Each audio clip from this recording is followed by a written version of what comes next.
many visitors do you get every day, like this crazy Muzungu? Oh, the crazy Muzungu. Or like in a day, because now it is the low season, you can receive like 50. Uh-huh. Yeah, but if it is a high season, you can even have 300. Oh, in one day? Yeah, this is the most visited place in Kampala. Oh.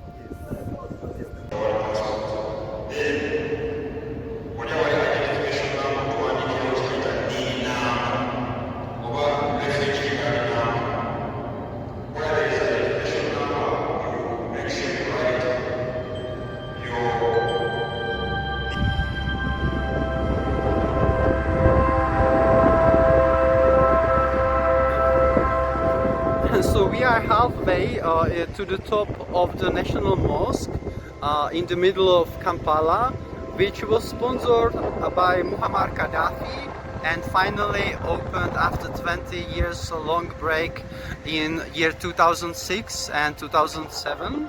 And here we can see the 5 little domes representing the 5 pillars of Islam.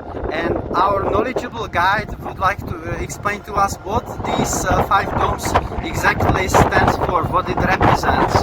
Okay, so the 5 domes, the very big one indicates the believing in the oneness of God as the first pillar, and then the second one that is praying the 5 daily prayers daily, and then the third that is giving charity, and then the last one, and that is the fifth one that is making pilgrimage to Mecca for those who are able and can facilitate going to Mecca. So once you're not able, it is not a command that you need to do, but once you're able and you have that money, you can make that pilgrimage to Mecca. Understand, Bebale. And from the National Mosque we can see 7 hills surrounding Kampala from all directions, and there are oftentimes important monuments on top of these. And so finally we are standing on the top of the National Mosque in the middle of Kampala. It is 72 meters high and more than 200 steps. And it is fascinating to see how all the roads in the city are leading to the mosque, because this is the center of the city. Je 17.12. asi 8 hodin ráno druhého dne mojí návštěvy Ugandy a stejně jako včera jsme se probudili do deštivého rána. A paní mi teď říkala, že to je běžné pro tuto zemi v tento čas v roce. Ale včera mi mladý pán říkal, že ne, že by teďka mělo být období sucha, ale kvůli klimatické změně už to takhle pár let nefunguje.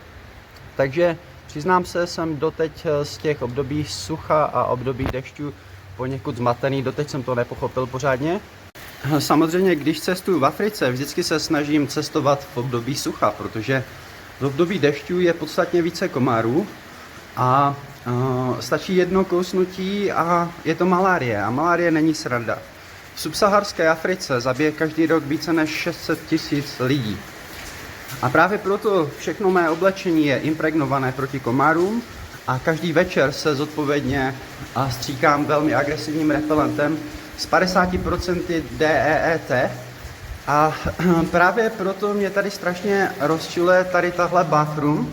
A nejsem si jistý, jestli se tady do tohoto hotelu budu chtít ještě vrátit na konci svého dobrodružství, protože tady je to otevřené a rozsvícené celou noc, přitahuje to komáry a hned ráno, když jsem se tady sprchoval, tak jsem tady dostal nějaké to poštípání a jak říkám, stačí jeden komár, takže tohle není úplně nejlepší řešení.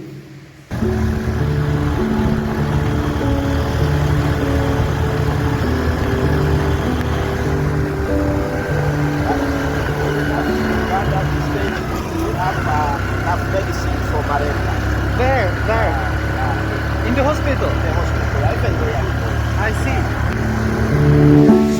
Good morning, Czech Republic. We arrived to Kasumi Tombs, a World UNESCO Heritage Site, with my trusted friend and amazing driver. It is 10:30 in Uganda and it is still raining. But we say in Czech Republic there is no bad weather, right? and weather is fair, rain is fair. There is no rich person, no poor person, no white, no black. Rain plays fair game, yes? I was asking my friend about his experience with malaria, and he told me that he had it last time 5 years ago, and he says that there are hospitals everywhere, and first time you start to feel some symptoms, you go to hospital, and it is not problem to get tested, yes? It's okay? Yeah, it's okay. It's okay. Thank you. Hello from Kasumi Tombs. I am sitting here with my loyal and knowledgeable guide whose name is Joel? Joel. Thank you very much for this long explanation, Joel. Please tell us a little bit something about Kasumi Tombs. When were they built originally? Alright. So this is Kasumi Royal Tombs, which is the official burial site for the last 4 kings of Buganda, starting from Kabaka Mutesa I, who was buried here in 1884. We had King Daniel Mwang II. His son, right? Yeah, his son. He was buried here in 1910. After Daniel Mwang, we had his son, Daudichwa, who was buried here in 1939. And lastly, that is King Frederick Edward Mutesa II, who was buried here in 1971. So the press was originally established as a palace in 1882 by King Mutesa I, but unfortunately he only spent 2 years within this press, because Yes. by 1884 he died. He was buried here and the press became the tomb house. Yes. Then 2001, that's when the press was added on the list of the World Heritage Sites by UNESCO. UNESCO World Heritage. Yes. I see. Yeah, It's a but- big success for Uganda. Yes. Unfortunately, in 2010 we had a tragedy. There was a tragedy, the fire. Yeah, when the original house caught fire into flames, which literally means that this is a rebuild. And right now, 99% of the restoration process is complete.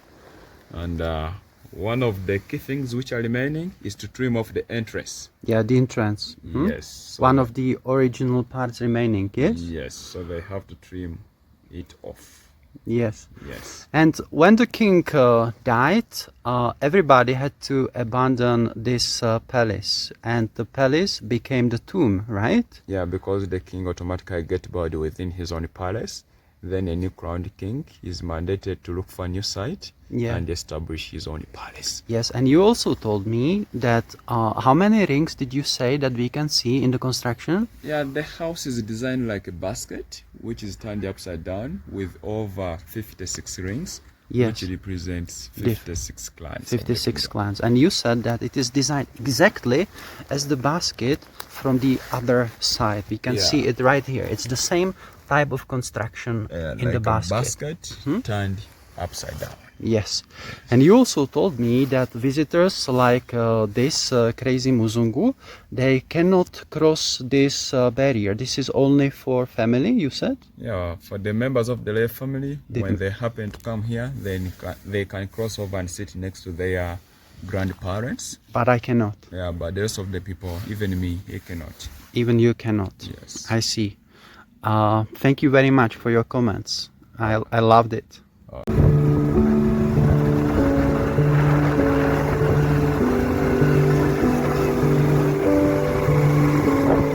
It is half past 12, and the journey was difficult. Yes, the road was crazy. The road was crazy, but the sun is finally back, and we are happy about it. And we are at the Wamala tomb, and we are going to have the tour very soon. And this is how it looks. We are finding ourselves in Wamala tomb, the second very interesting location. This is a traditional tomb which was built in year 1832, and it was built for the second king Sona. And this is his picture right here, the king Sona, the second king of the kingdom Buganda. Yes, and we can see 52 different rings representing different clans, and this gentleman and my guide is telling me that, for example, his family clan is the monkey Columbus. Yes. Columbus. And it is taboo to kill. We must protect Columbus because it is your clan. This is your totem. Yes. That is exactly. Yes. It is a beautiful architecture of this place. Thank you for showing us this place. It is amazing.